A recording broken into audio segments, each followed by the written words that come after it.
Well, this has been quite a ride, full of highs, lows, and almost continuously going back and forth between the two of them, almost on issue-by-issue basis, sometimes even page by page. Hey everyone, it's me, Aaron, Professor Thorgy, and this is Comic Class, the show on this channel every single week where we just geek out about comic books.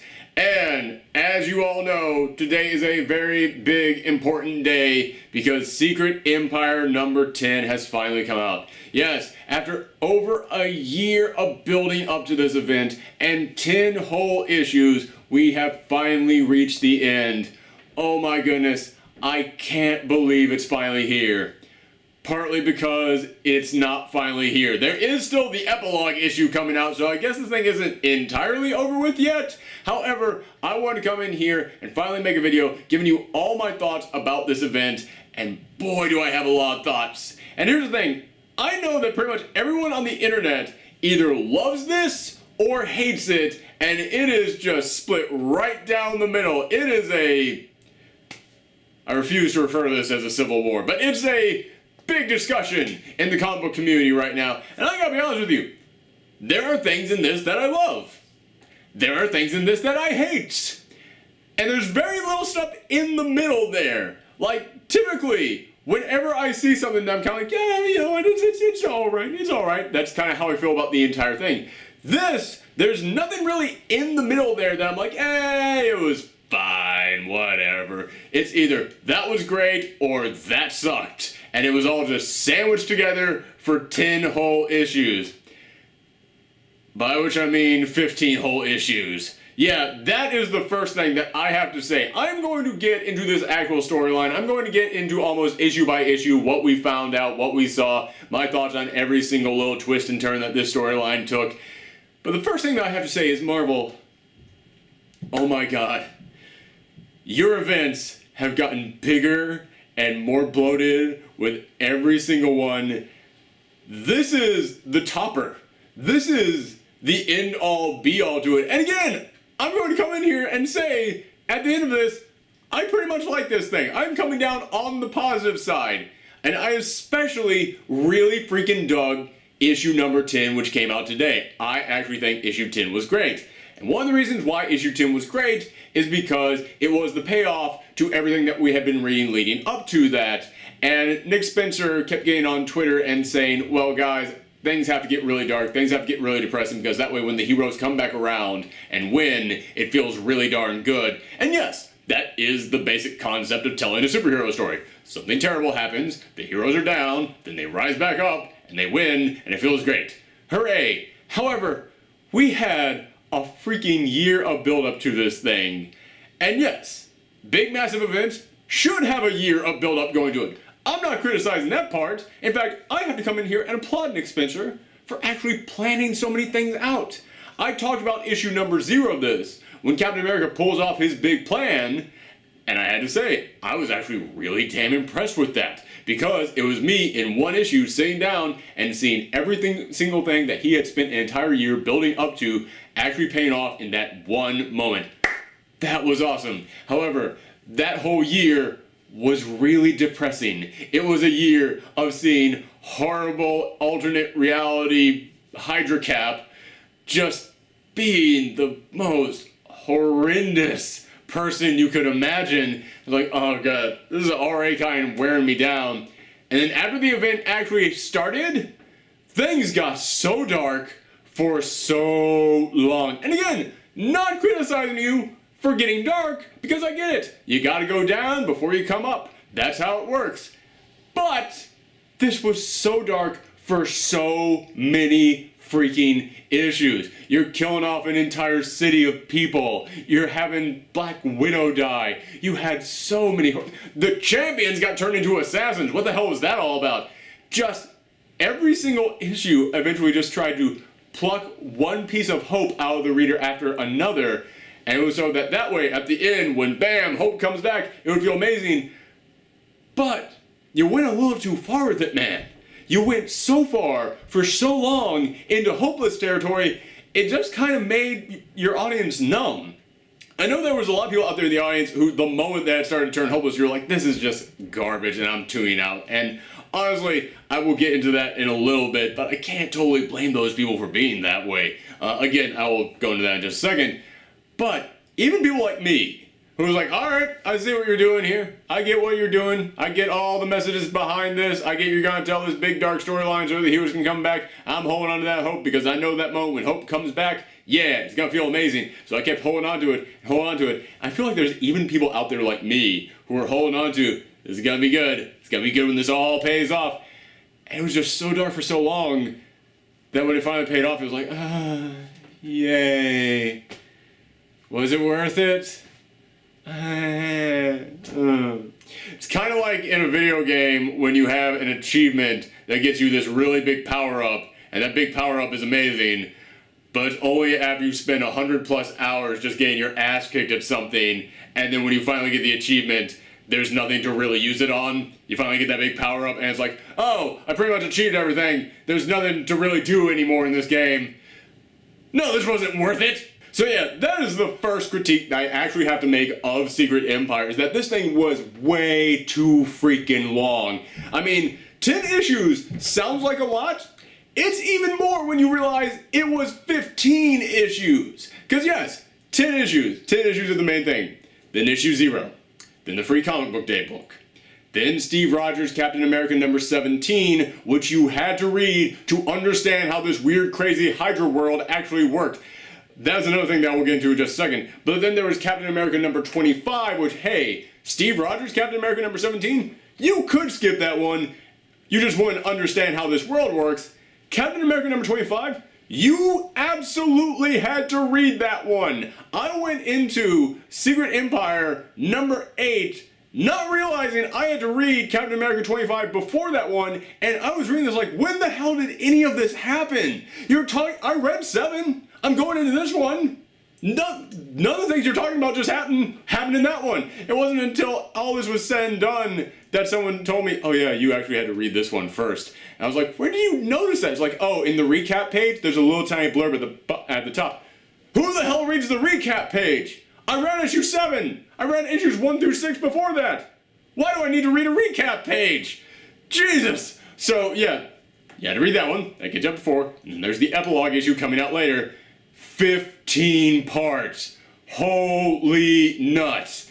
That is way too freaking many parts to this thing. And considering that many of the things that happen in this storyline leading up to the actual big payoff weren't that necessary to the big payoff. I mean, like, the champions being turned into assassins to work for Black Widow, that was not necessary at all. I know that you were putting that in there so that it could all lead up to the big moment of, oh, will Miles actually live out the prophecy from Civil War II and actually kill Steve Rogers? By the way, it just hit me in that exact moment. If nobody out there really reads that many comics, and you're just kind of a casual comic book fan, and you haven't been following Marvel at all, and this is the first thing that you just heard about from Marvel in a while, and you just heard that sentence right there, you would think the entire universe had lost its goddamn mind. I just had to point that out, because as I was saying it, I was like, this is a crazy-ass sentence. Anywho, so yeah, that whole thing is like, okay, I know it's leading up to that prophecy, but it's like, you could have fit that in there, and fit in the whole, it leads up to Black Widow's death.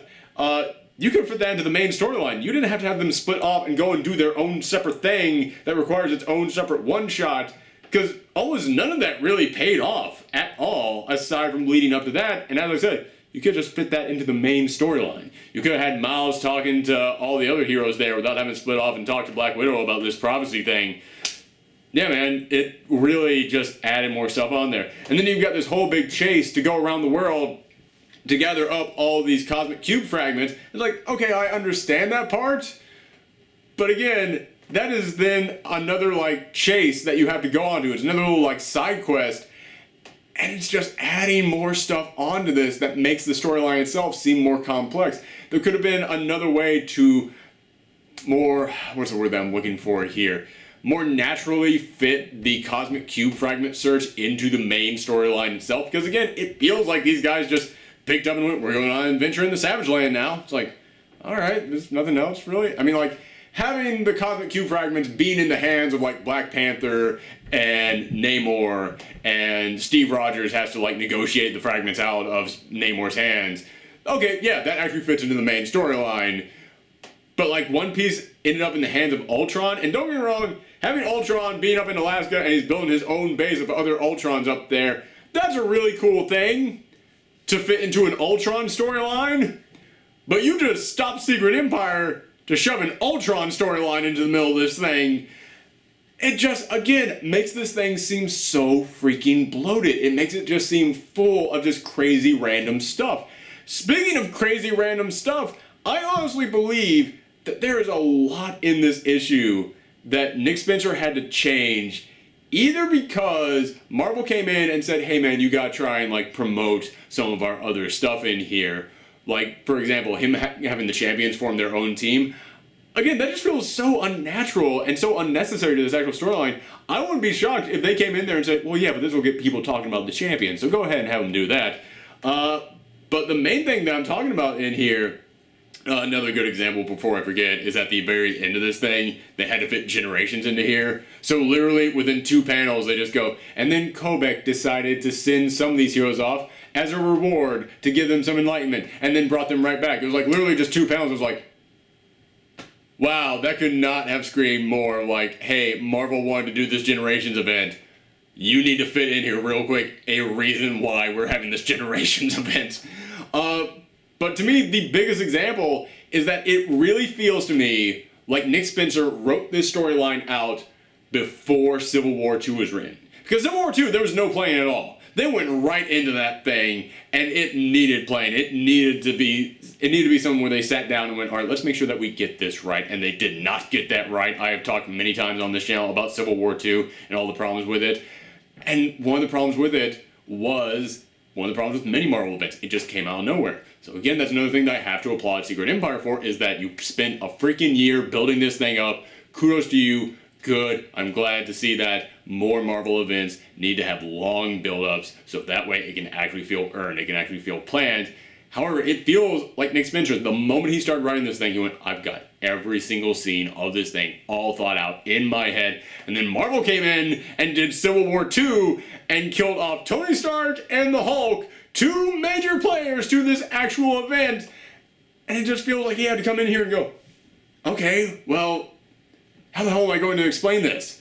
Like, Tony Stark is in here, and he's a computer AI program the entire time, but it's not like he's on a machine. He's not even like the AI program on Riri's Iron Man suit. He's actually filling out his own Iron Man suit with a little holographic head popping out there. There's a moment where they have to go and talk to Sam Wilson, and he's wearing a hoodie over his hologram head, and I was like, so it's a 3-dimensional physical hologram? Why don't we just have Tony Stark in here? It really did seem like Nick Spencer was like, no, I've got this all planned out. Tony Stark is vital to making this work. The relationship between him and Cap is going to be a major part of the storyline. Oh, he's in a coma now. Oh, that's great. Wonderful. Perfect. You know what? Screw it. I don't care. He's going to have a blue face because he's a hologram program this whole time. But the biggest one to me was when the Hulk shows up. And I don't mean Amadeus Cho. I love Amadeus Cho as the Hulk, but you all know who I'm talking about. When all of a sudden, he walks in, Captain America's like, we've discovered their base. We need to attack their base. And then he walks into a room, and they find their secret weapon, and it's just Bruce Banner sitting there at the chair. Literally, I don't even know if it's been a full year since they killed him in the comics. Again, this had to have been written before Civil War II happened, because it really did seem like a major part of the storyline that we needed the Hulk for this. And if Civil War II had not happened at all, and this was like, okay, they picked up Bruce Banner, who had finally been cured of the Hulk, and they were gonna force him to become the Hulk again, be like, oh man, you're so sick and evil and sinister, you really are a monster there, Hydra Cap, you're terrible. But I can't look at it like that, because that's not what happened. Instead, we got alternate reality Bruce Banner in there, because that's the only way that it actually worked.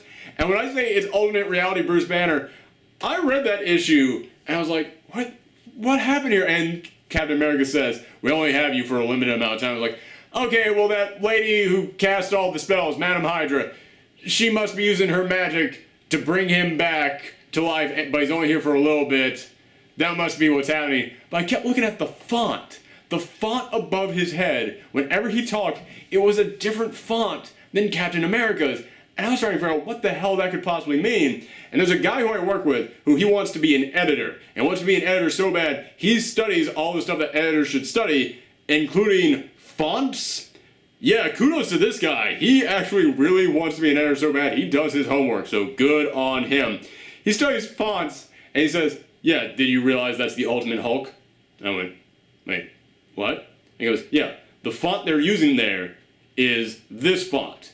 It's the exact same font that they used in the Ultimate comics whenever anyone talked. And like he showed me side by side that font with the font from an Ultimates comic, and I went, oh my god, it is. It is the actual font. But it's like, that's, it's font. That's a small thing. That's not really anything big.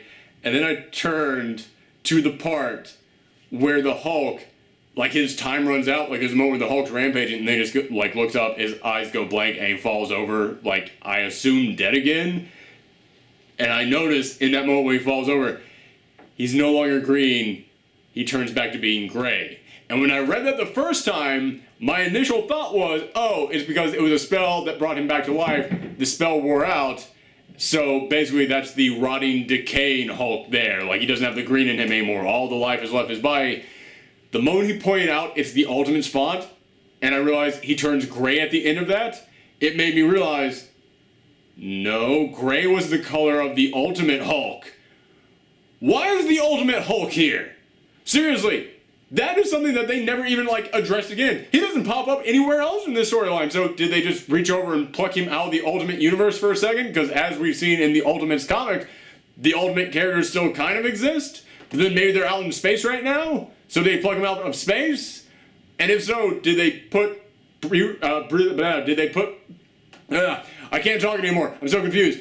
Did they put 616 Bruce Banner's mind into Ultimate Hulk, so that way he knows about him being dead? Or is that just a thing that he randomly said when he threw out there the "how long have I been dead" line? I don't know what the hell happened with that. It really did seem like he was like, I need the Hulk for this. It's very important. I need to have this scene in here. I've envisioned it for over a freaking year of that moment where all hope seems lost, and then Ben Grimm, the Thing, runs in there, yells out it's clobbering time, and fights the Hulk, because that's their big climactic rivalry. It's been building up for centuries now, decades, I'm sorry. It's been building in my mind for so freaking long. I need that moment of the Hulk going up against the Thing. He yells out it's clobbering time as a sign of hope. I want it so bad, and you just killed the Hulk. Oh great, wonderful. What am I supposed to do with this now? God. So yeah, there are so many things in there like that that just don't seem that necessary, and they just seem tacked on there, and it just kind of makes the event seem, I hate to keep using this word, but more bloated. Like it just kept having stuff added on there that didn't need to be added on there, and in some ways, like with the Hulk, it just made it confusing, and it made me wonder, are you actually going to have this pay off at some point? Because it really feels like this is the setup of the next big event that you have coming, but thanks to Marvel Legacy, they're now coming in here and saying we're not doing any more events for a year and a half, which, kudos to you, Marvel Legacy. But it really feels like, yeah, you just decided that at the last second when you saw that these events aren't doing all that great anymore and people are really upset with them. So now I'm just wondering, okay, well, what's going to happen with that? But that's beside the point. However, there were many other big moments all throughout this storyline that, yeah, they were actually pretty dramatic twists. They actually were things that made me go, oh, wow. Like, for example, that was the worst acted out oh, wow ever. Oh, wow. You guys know what an oh, wow looks like.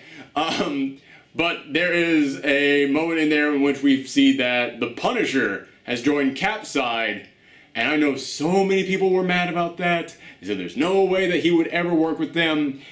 I am very much okay with what they did to the Punisher in here. And in the end, I think it comes down to one big question. Do you think the Punisher is a hero or not? I think the Punisher is a crazy vigilante who is very dangerous and goes out there just blowing people away with his own sense of justice. I can totally see a person like that going, oh, Captain America tells me this is what it should be. I will totally follow what Captain America tells me it should be. This is a guy who has wanted to wage a one-man war on crime forever, and now Captain America, the one person he actually respects, even the people out there who hate that they did this to the Punisher, you have to admit, he has always been a guy who's like, okay, well, the one guy I listen to is Captain America. That has always been a part of the Punisher's character. So if that guy, the crazy vigilante guy, is suddenly told, guess what? I'm going to give you an entire army to wage that one-man war on crime, and I'm Captain America, the one guy you listen to, yeah, I can totally see him buying into that. Plus, also, Cap said he was going to use the Cosmic Cube to restore everything, and there's actually a bit of pain in his voice when he's actually recounting this to Black Widow. It was like, he's going to restore everything. Everything! And I was like, oh shoot, he's finally got to get his family back. And I know someone is screaming at me right now, yeah, but the Punisher's been given the opportunity before to get his family back, and he turned it down because he said he didn't want his family to seem like that, and he said he didn't want his family to live in this world with all this crime. And you're right, that's absolutely true. However, remember, Cap was going to use that crystal, gem, whatever, cube, that's what I'm looking for. He was going to use that cube to restore everything. Meaning, Punisher in his mind was like, oh wait, this is my one chance to get rid of all crime, return myself back to being the guy I used to be, and I'll have my family? That actually lines up with the previous rules that the Punisher has established of why he wouldn't want his family, and would make it the one situation where he would want his family back. So again, I'm actually okay with this. And we did, of course, see other heroes out there kind of switching over to the side of Hydra. Characters like Deadpool, who Deadpool was always the guy who's like, I will follow Cap no matter what. So, okay, made sense to me. And also, if you read the Deadpool series, I did enjoy seeing how tortured Deadpool was by this decision. But I kind of hate that we never actually saw any kind of a payoff for it in the actual Secret Empire series.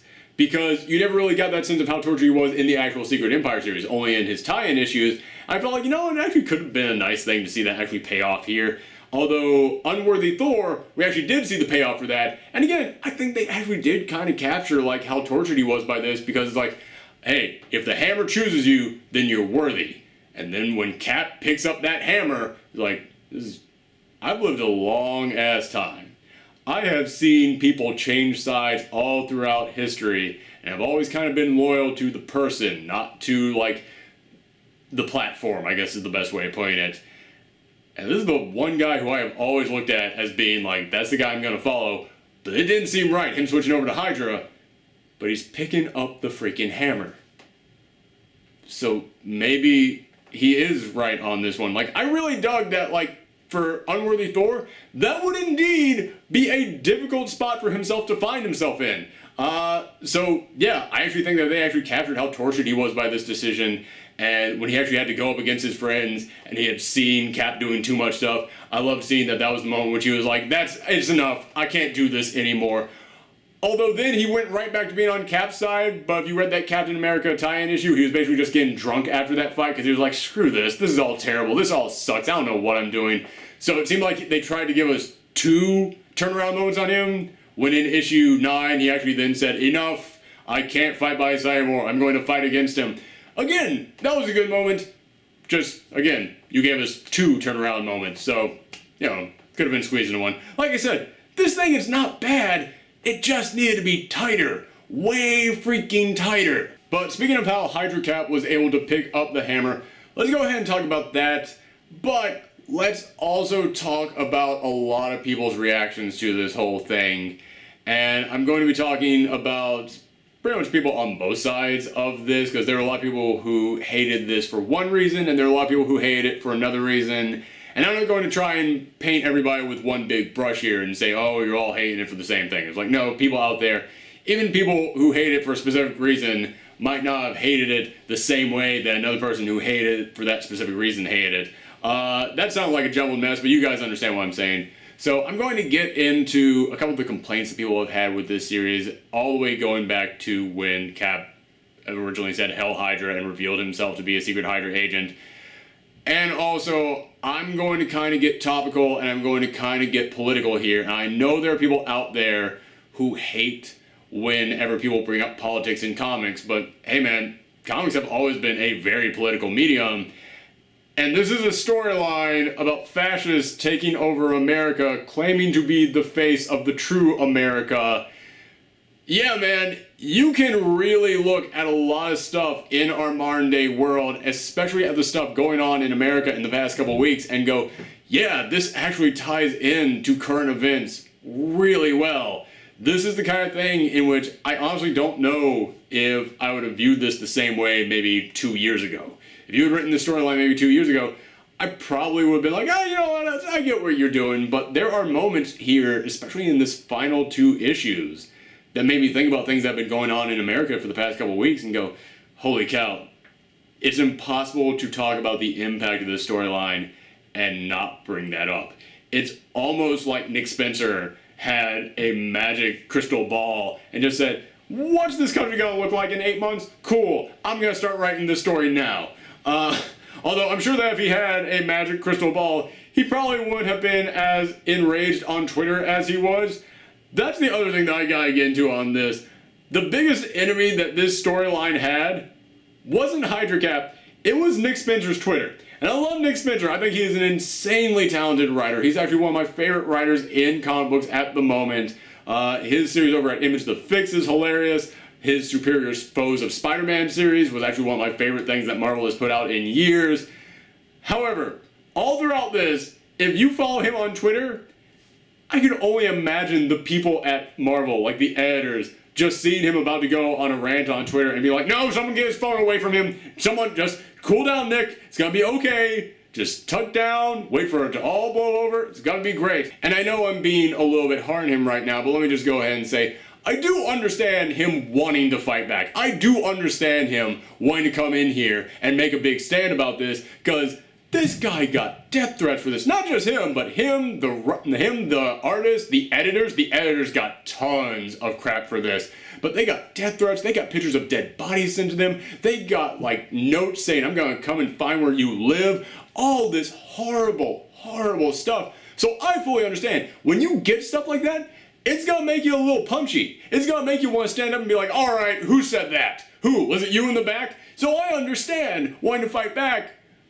But he would go off to lengths that would make it seem like, okay, dude, you've gone beyond standing up for yourself, and now you're starting to hurt your product on this one. Like, on issue 9, he was coming in here and going, well, some of you people still just don't understand this. Like, yeah, dude, it's issue 9. If they don't understand it, you just kind of seem like a fool by coming in here and making a big fuss about them not understanding it 1 issue before the end of this thing.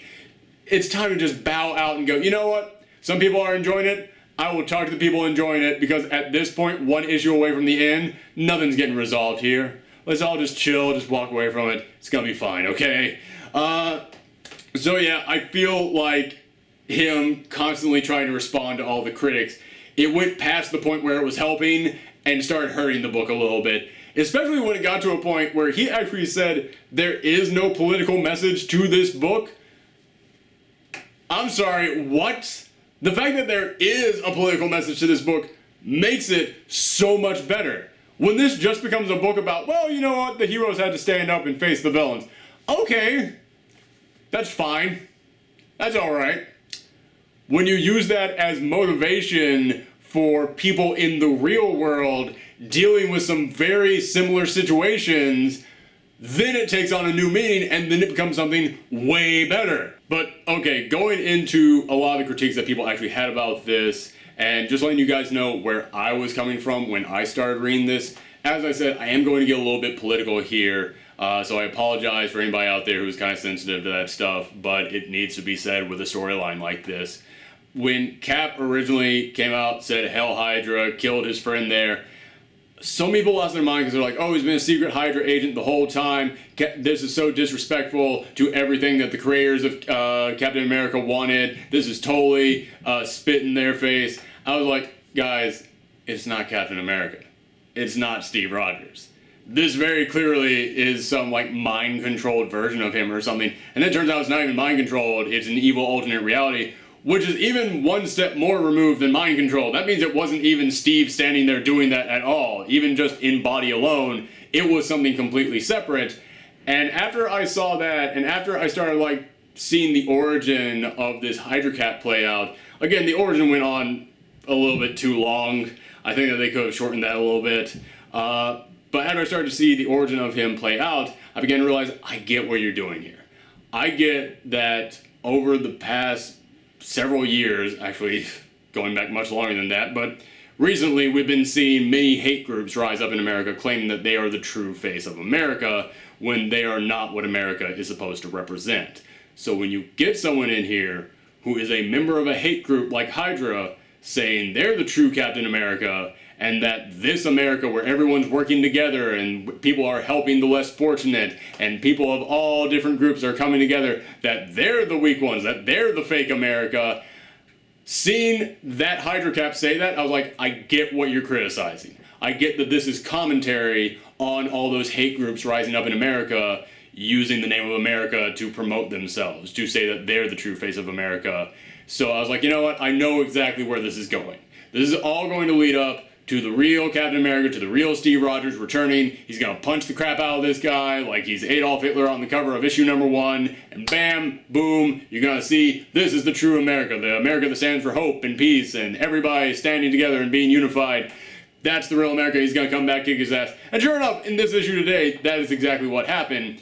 So I kept kind of holding on to that. And I was like, that's going to be the big payoff of this. And like I said, one of my big critiques of this storyline is just that it went on way too long, because around issue like 6 or 7, it was like, it's really hard to hold on to that hope anymore, man.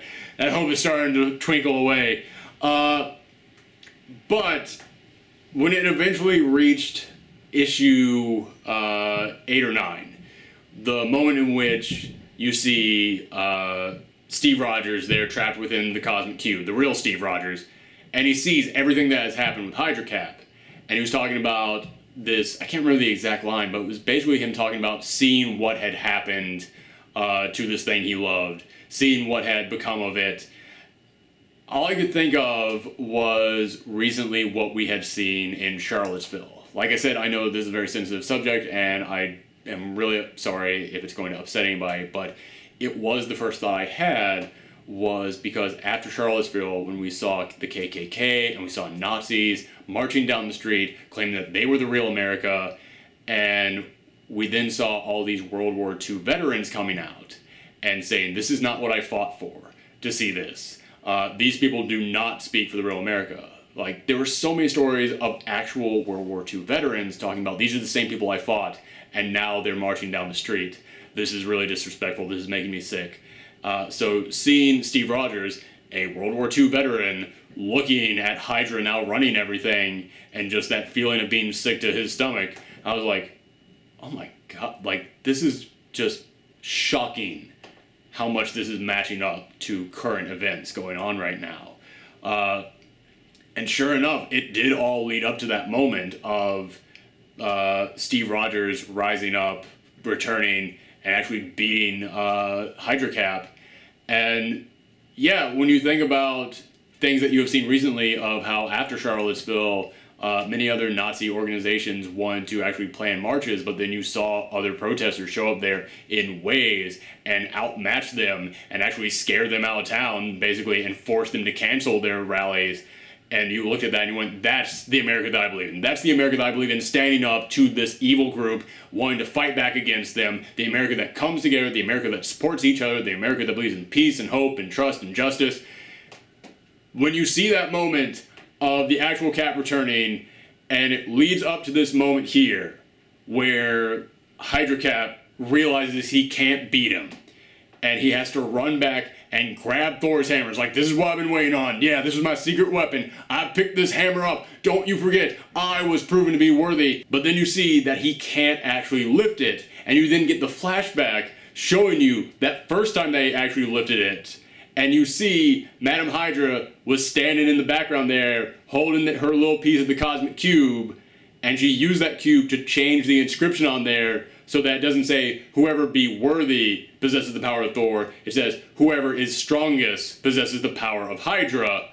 Steve Rogers was beating the Avengers at that time, so he was the strongest at that moment, so he just happened to gain the power of Hydra. Which, whatever that means, that's a vague thing, but you guys know what I'm saying here. And then there is that great line which he just says, they realize they were never worthy. Again, it just makes me think back to all those protesters who were able to show up to those other Nazi rallies and just kind of scare them out of town and basically show them, yeah, you're not the face of America. You're not the actual people who stand for everything that is right. You are completely in the wrong here. You are the bad guys. That, to me, just that one line about you were never worthy, it was so rewarding.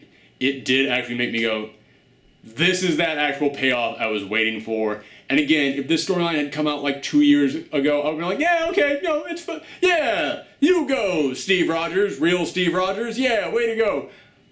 But because it is just coming at that exact moment when our entire country is really just at kind of a boiling point of tension right now, and we are seeing these groups rise up who we do have to fight back. We are seeing all these hate groups rise and realizing that we need to stand up against them. Having that moment in there and having that line in there of you were not worthy, it was actually really rewarding. It did actually make me go, you know what? This isn't just a good point for this story. It does kind of empower you to go, you know what? Things are bad right now, but we're going to get through this. And honestly, that's what a really great comic should do. That's what a really great piece of any entertainment should do. It should make you think back to something. It doesn't always have to be something political. It doesn't have to be something topical. Sometimes it can be something in your own personal life. Some kind of a fight that you yourself are going through. And it can make you think, you know what? This matches up with the thing that I've experienced. And if these heroes can go through it, I can use that as my motivation. I can use that as something to hold on to. So again, it's the fact that I can tie this issue in so well to things that we have been seeing and things that we have been struggling with here in this world that makes me really go, God, this was a great final issue. But the rest of the series in and of itself, yeah,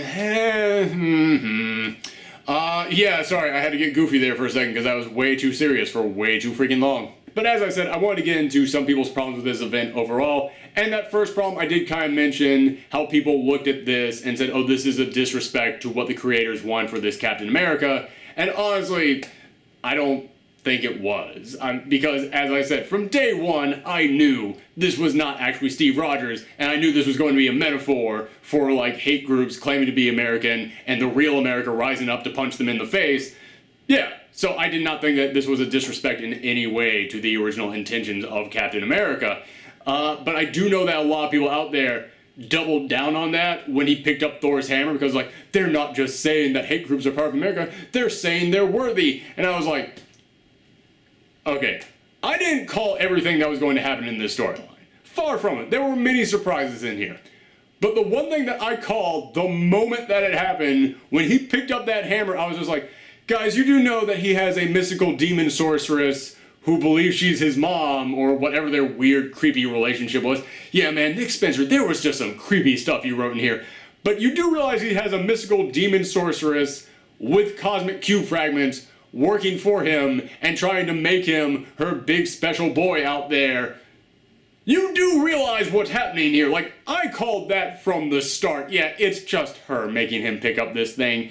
I did not think the payoff was going to be that amazing, though. Like I said, that particular line about you're not worthy, that's what made that even better. But I did picture, okay, there is going to come a moment where he has to now pick up the hammer, and he can't pick up the hammer anymore.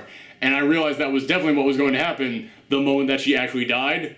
Which I'll get into that real quick. I actually found that to be kind of an interesting turn for this storyline, because we saw in the actual Steve Rogers series itself that after he saw Ulysses' vision that Miles Morales was going to kill him on the Capitol steps, Steve Rogers was like, I know exactly what's going to happen. I know we're going to take over America, and then Miles is going to kill me, but I'm going to act as a martyr, and it will get everyone to now swarm around me, and then hail Hydra, and everyone is going to be on Hydra's side because they're going to see this kid killing me as I stand up for them. They're all going to approve of me as a hero. Yeah, that's the plan. And then after Madam Hydra actually died, he then went immediately to the Capitol steps of Washington because he was like, all right, she was my weird semi-mother thing. It was weird.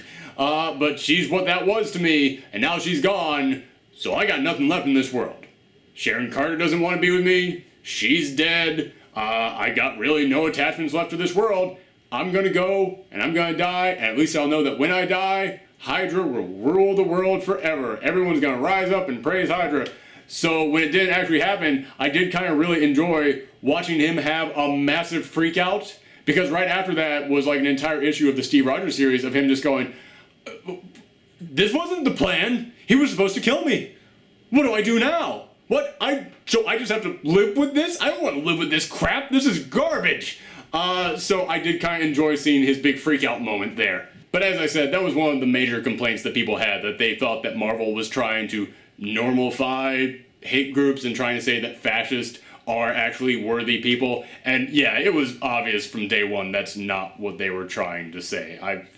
I honestly feel kind of like people who say that that's what Marvel was trying to do is kind of along the same lines of people who blame violence in America on video games. It's like, it's anybody who would think to do something violent, they didn't need a video game. The video game would not have affected that. I kind of look at that as the same way like this. Anybody who is going to be in favor of fascists and be on the side of hate groups, they don't need Captain America lifting a hammer as a Hydra agent to convince them that that's what they should do.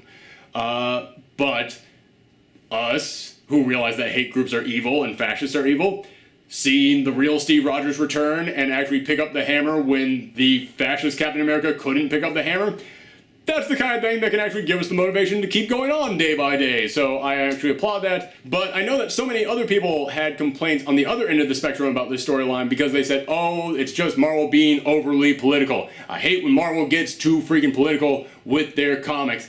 I have heard so many people complain about so many books at Marvel saying that they're too political, and I find that so freaking puzzling because not only have comics always been a very political medium, but also many of the times that I hear people talking about political issues in comics, they're talking about things like the Iceman series or Moon Girl and Devil Dinosaur, and I'm like, I'm sorry, what's political in these comics?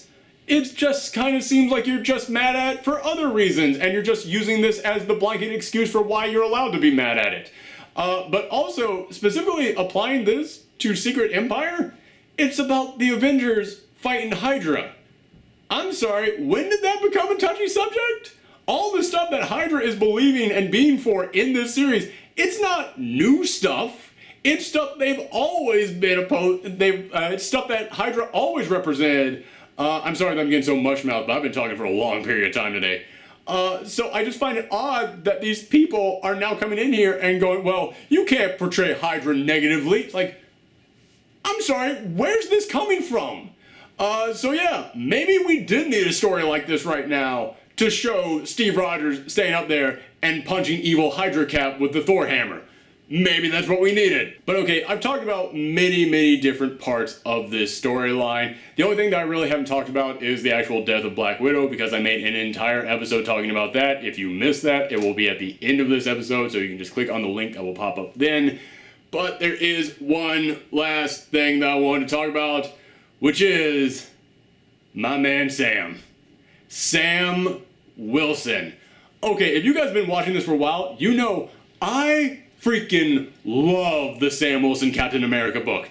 That to me has been the Captain America I've been waiting for. A Captain America who talks about actual real world issues that people in America are facing and struggling and dealing with. Because yes, Captain America, Steve Rogers, used to do that all the time. But over the past couple years, that's kind of become a no-no. Now he's just been going on generic spy missions for the past decade.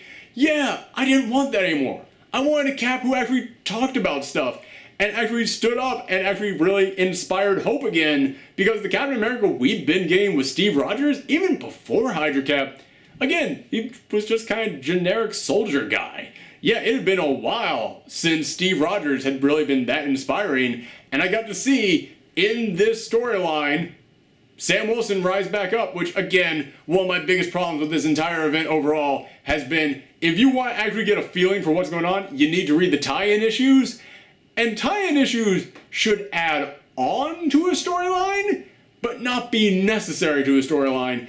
And the fact that after this huge tragic thing happened in issue 7, I want to say 7, yes. When this huge tragic thing happens in issue number 7, then you just see Sam Wilson, who had spent this whole time going, I'm done being Captain America, I'm not doing that anymore. You then just see him walk out as Captain America. Hey everybody, I'm Captain America again. It's like, oh, that had like no impact at all.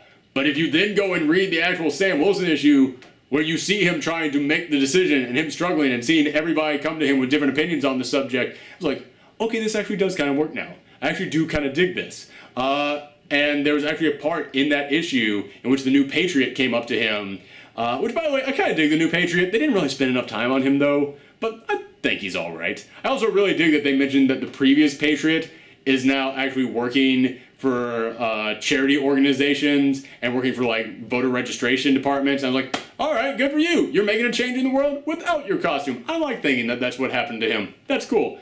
I also, just quick side note, I really love that they had the new Giant Man in here.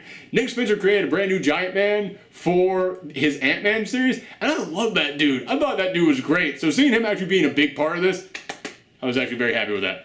But yeah, so there's a great part in which the New Patriot actually comes up to him and goes, listen, dude, you tried to make the people who hate you like you, and you sacrificed everything to try and make them like you, but here's the secret. They're never gonna like you. Ever. But there are people out there who not only like you, but depend on you, who look up to you, who kind of need you as a symbol, and when you turn your back on us to try and make them happy, it makes us lose hope. So yeah, screw those guys. Screw those guys who are never gonna like you. Stand up for what you want to stand up for. Be Sam Wilson. And I was like, that was the speech Sam Wilson needed this entire time. And it was a great moment to make you go, yes, I can see you being Captain America now. And it made that moment in which he becomes Captain America even bigger. And then it goes into the actual issue where he actually has to go up there and make the wish on the Cosmic Cube, which I will say, I hate saying this. That issue did not have the impact that it should have, and it's because it was missing a very vital moment. There's the moment in which he gets shot and goes down to the water, and then you see that little twinkle of light in the water, and I was like, okay, cool, he's still around, he comes back, and then he comes out of the water, and now you see that, like, the wish he made on the Cosmic Cube is working, and it's getting these people to actually, like, fight back and find a way to break out of the two barriers that are encasing them, the people in New York and the people in space. However, we needed an actual shot of him, like, rising up there and, like, the gym just exploding with light. You need to see a moment of him, like, rising up with, like, an actual, like, burst of light to make us go, he did it! That's the thing he did! Because instead you just see that little twinkle of light, and then you see him rise out of the water, and it's like, okay, now he's gonna go and do it! Oh, it already happened? Oh, okay. Yeah, it was just kind of like the framing of the shots there. It was just lacking that moment that made you realize it happened. And speaking of that, I dig that they had the new Quasar come in, but you knew she was going to be the thing that saved the day. You knew she was going to be the thing that was able to break through the shield. Although I find it kind of interesting that she didn't then pop up for the final 2 issues to show her fighting. I guess she just depleted all of her energy, which she used up more power than every other hero in space combined, so you can't blame her. But I do have a problem with how they broke out of the Darkholme sphere in New York. Because that entire issue was them talking about heroes are returning, heroes are providing hope, the world needs heroes, and heroes are here now. And then you see the heroes inside the bubble in New York failed, but Maria Hill just broke in and shot Blackout in the head and then disappeared, which is a really good Maria Hill thing to do. Because that kind of sums up who Maria Hill is. She's the one that's like, yeah, you guys can go out there in your big fancy costumes and do whatever you want. I'm going to do what actually has to be done to save the world. But it did not match the tone at all with what they were trying to set up in that issue. So I'm kind of 50-50 on how that worked out. But then it goes into Steve and to Sam there actually having to go and lead the team as they charge in and fight. And that was awesome. Glad to see Sam going in there and doing that. And then it leads up to that moment where he has to go and confront the God Hydra Cap. And he goes up to him, and they specifically use the old frame from Infinity Gauntlet. And part of me is like, you know what? I could have gotten the point without you doing that. But on the other hand, as a fan of Infinity Gauntlet, and somebody who points at that as one of my all-time favorite Captain America moments, it's actually pretty damn cool. That's pretty damn cool that you did that. So I'm kind of 50-50 on it. However, he then goes up and goes Hail Hydra and hands him the Cosmic Cube fragment, which is all part of the plan. I love that they actually had Ant-Man come back in here, and Ant-Man actually kind of redeemed himself for betraying the team earlier by using the shrinking technology to get Bucky into the Cosmic Cube, riding on this Cosmic Cube fragment that they handed him. Which, for anybody out there who's going to say, well, I don't think that could actually work. How could you shrink down to go into the dimension that's inside the Cosmic Cube? Dude, the Cosmic Cube does not have actual defined science. The defined science of the Cosmic Cube is whatever whoever is writing that storyline wants it to be at that moment. So, alright, that's fine. But again, just talking about, like, imagery, just talking about, like, the actual tone of the storyline, you have this big epic moment of Sam having to go up there and it's like, Sam has finally become Captain America. He's reliving this epic moment of when Steve Rogers had to confront a god. He's now confronting a mad god. But then it goes into him, and I know it's part of the plan. I know it's all part of the plan, but just as far as imagery goes, it's kind of a letdown image of him then having to get down on one knee and basically give the jewel over to him. So, again, it's part of the plan, but just as far as imagery goes, yeah, man, I don't think it quite worked there. But, again, it all leads up to the amazing moment of Steve returning. He picks up the hammer. I've talked about that a dozen times in this episode alone. I'm sorry that this episode is going so long, but I'm talking about 10 issues all at once here. But it all then leads into the end of this thing in which Steve Rogers says that shield did not belong to you. Which, by the way, one problem I had with that fight scene, as I said, I kind of dig that you referenced Infinity Gauntlet in here. You didn't need to reference Civil War. Just simply because that shot of Iron Man blasting into Cap's shield, it's been done so many freaking times. Over and over and over again. It's overused. So again, I get what you were going for. It's just been done too many times, man. But yeah, after this, he goes, I told him this shield didn't belong to him. It doesn't belong to me either. And he hands it back to Sam. I was like, Sam Wilson, he is Captain America again. And this whole thing ends with that kid who we saw in the very first issue talking about how he really wanted this Hydra figure, this Hydra toy, and now he was playing with a Sam Wilson Captain America toy. It's like, that's it. You know what? That is the hope of the real America coming back. And even like how it ends with that guy's house. Like basically you see like his house is destroyed. It says Hail Hydra on there. I've been talking all this time about the real America and America that is people who come together and support each other. I absolutely love that after that guy wakes up the next morning, he sees all his neighbors have come back and they're all fixing up his house and repainting his house and they're all coming together to help him. It's like, that's a wonderful moment to end on. Because that is a moment that goes, this is the real America. It's the people who come together and help each other out when they're in trouble. So I loved actually seeing that. So, yeah, Sam Wilson. I love that guy as Captain America. He led the charge back in there. It was a great moment of him deciding to become Captain America again. He stood up to the Mad God Hydra Cap. And then at the end of this, you see a little kid is holding the Captain America Sam Wilson figure. And it makes me so freaking mad, he's not going to be Captain America anymore. Oh my god!